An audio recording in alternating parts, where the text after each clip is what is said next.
And then I close with this one. He says, and it's not proud. And the boastfulness and the proudness, it works together. He says it's not proud, it's not lifted up. It's not desiring to be elevated. It's not wanting to be propped up. It's not proud. It's not lifted up in arrogance. He's saying that is not the nature of God. Because God's love is humble. God's love is submissive. God's love is not trying to prop itself up to be recognized by other people. God's love actually prefers others before yourself. It is not prideful. See, love isn't what we think it is. I love God, I love God. And I believe you mean that sincerely. But the question is, why is pride running our lives? Pride. Proud. In Proverbs, the Bible says God despises a proud look. A proud look. Not the background music right now, but in just a minute. He despises a proud look, where you have an over-exaggerated opinion of yourself, thinking too highly of yourself. God is saying, that's not me. That's not me. See, when you're too high, God has to bring you down. You may be high today, but give it some time. He has to bring you down. You're too high in your opinion of who you are. God will allow life to bring you down. Circumstances to bring you down. The enemy to bring you down. Because he wants you to recognize that love is not proud.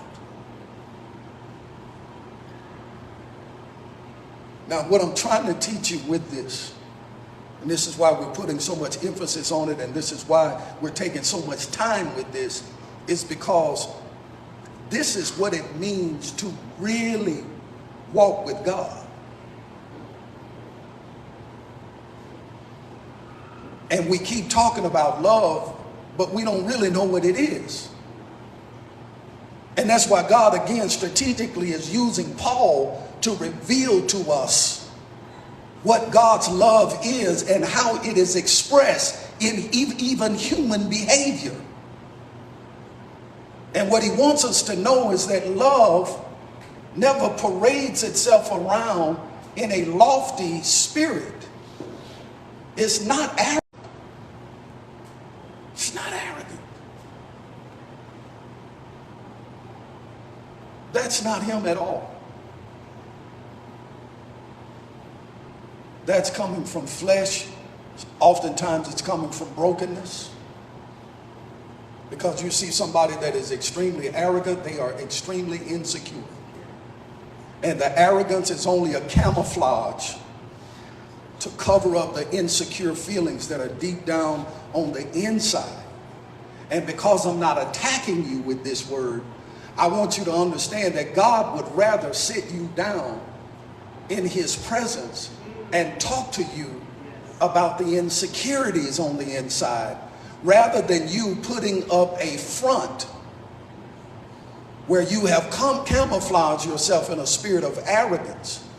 God would rather talk to you about, why do you have to do that? Why do you have to make people think that about you? Why not just talk about how you felt when you were rejected, when you were abandoned, when the people that you thought would love you weren't there?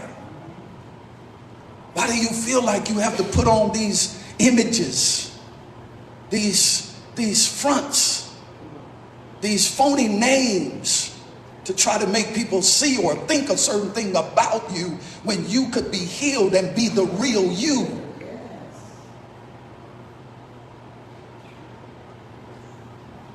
Because if you don't, you're going to put on that front and operate in the spirit of proudness or pride. And God can't bless that, because that does not reflect who he really is. I told you earlier, Lucifer got kicked out of heaven because he was envious and because he was prideful. Kicked out of heaven. We're trying to go there. He was already there and got kicked out of heaven because he was envious and prideful. It ought to show you how strong these forces are. And Paul is trying to help the Corinthian church.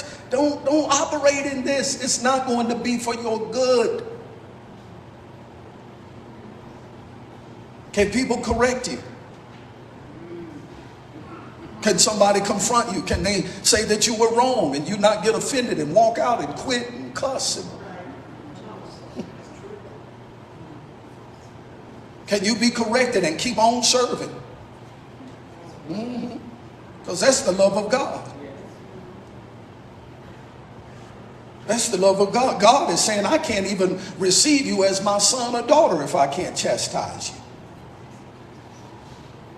Because love is not proud. It's not proud. Think highly of yourself, but keep it balanced. That's what I'm teaching. Don't go crazy.